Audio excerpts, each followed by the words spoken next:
I must admit that I too, among hundreds of millions of educated people, was under the impression that the African slave trade was the sole responsibility of the Christian Europeans, the white race.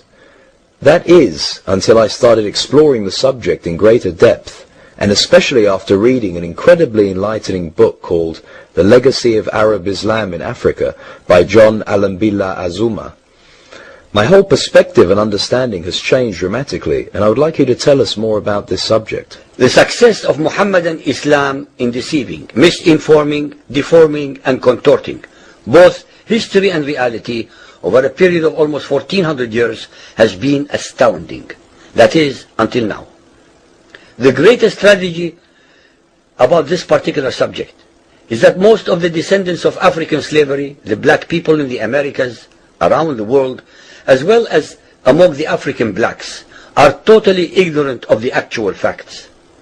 Before we lose the concentration of our listeners, I would like to make the following statement and then prove it.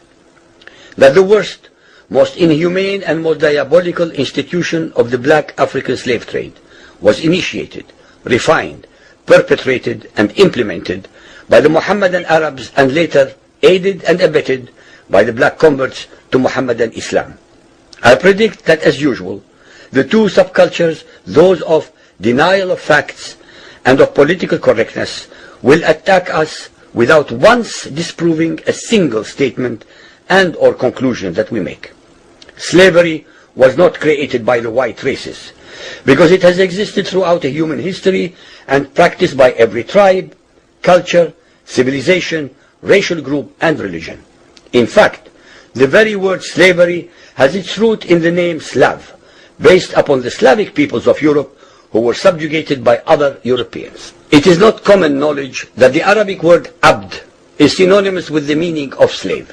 For example, Abdullah means literally the slave of Allah, and that in the language of the Arabs, all black peoples are called abid, plural, for slaves.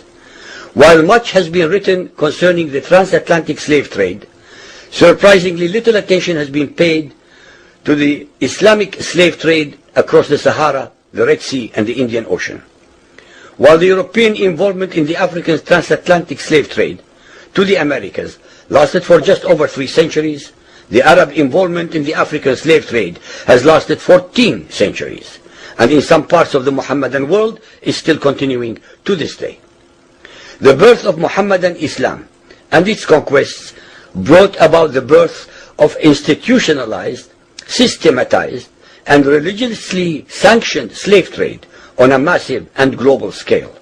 In fact, the Quran allows the taking of slaves as booty or reward for wars of aggression against any and all unbelievers, most of the human population. This has led to an enormous number of so-called holy wars, jihad in Arabic.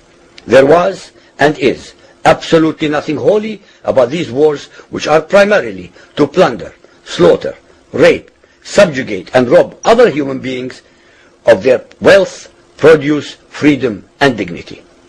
Mohammedan Muslim states and tribes attacked other non-Muslim groups to achieve these objectives. Although Islamic jurisprudence laid down regulations for the treatment of slaves, however, incredible and heinous abuses have occurred throughout the history of Mohammedan Islam. By the Middle Ages, the Arabic word abd was in general used to denote a black slave, while the word mamluk referred to a white slave. Ibn Khaldun, 1332 to 1406, the preeminent Islamic medieval historian and social thinker, wrote, "The Negro nations are, as a rule, submissive to slavery, because they have attributes that are quite similar to dumb animals." It should also be noted that black slaves were castrated based on the assumption that the blacks had an ungovernable sexual appetite. When the Fatimid Caliphate came to power in Egypt, they slaughtered all the tens of thousands of black military slaves and raised an entirely new slave army. Some of these slaves were conscripted into the army at age 10. From Persia to Egypt to Morocco, slave armies from 30,000 to up to 250,000 became commonplace. The Islamic slave trade took place across the Sahara Desert, from the coast of the Red Sea, and from East Africa across the Indian Ocean. The Trans-Sahara trade was conducted along 6 major slave routes. Just in the 19th century, for which we have more accurate records, 1.2 million slaves were brought across the Sahara into the Middle East, as well as a further 450,000 down the Red Sea and 442,000 from the East African coastal ports. That is a total of 2 million black slaves just in the 1800s. At least 8 million more were calculated to have died before reaching the Muslim slave markets. A comparison of the Islamic slave trade to the American slave trade reveals some extremely interesting contrasts. While 2 out of every 3 slaves shipped across the Atlantic were men, the proportions were reversed in the Islamic slave trade. 2 women for every man were enslaved by the Muslims. While the mortality rate of slaves being transported across the Atlantic was as high as 10%, the percentage of slaves dying in transit in the Trans-Sahara and East African slave market was a staggering 80 to 90%. While almost all the slaves shipped across the Atlantic were for agricultural work, most of the slaves destined for the Muslim Middle East were for sexual exploitation as concubines, in harems, and for military service. While many children were born to the slaves in the Americas, the millions of their descendants are citizens in Brazil and the United States of today. Very few descendants of the slaves that ended up in the Middle East survived.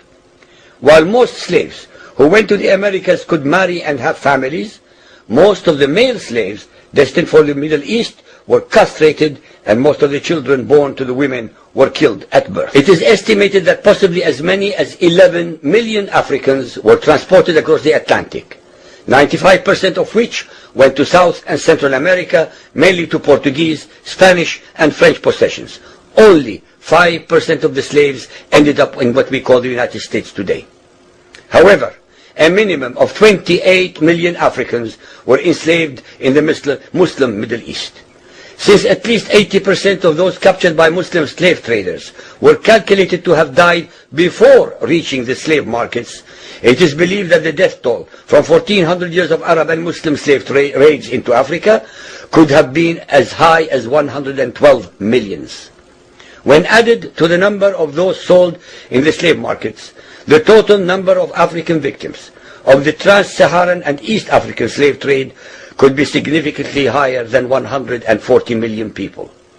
What is obscene about this whole subject is the Muhammadan, Muslim, and Arab culture of denial regarding their complicity in the African slave trade, as well as the ignorance of black Muslims about the reality of their past and present conditions. The statistics and reports above are based upon the logbooks kept at the African slave ports, ship logs, travelers' reports, eyewitness accounts, etc.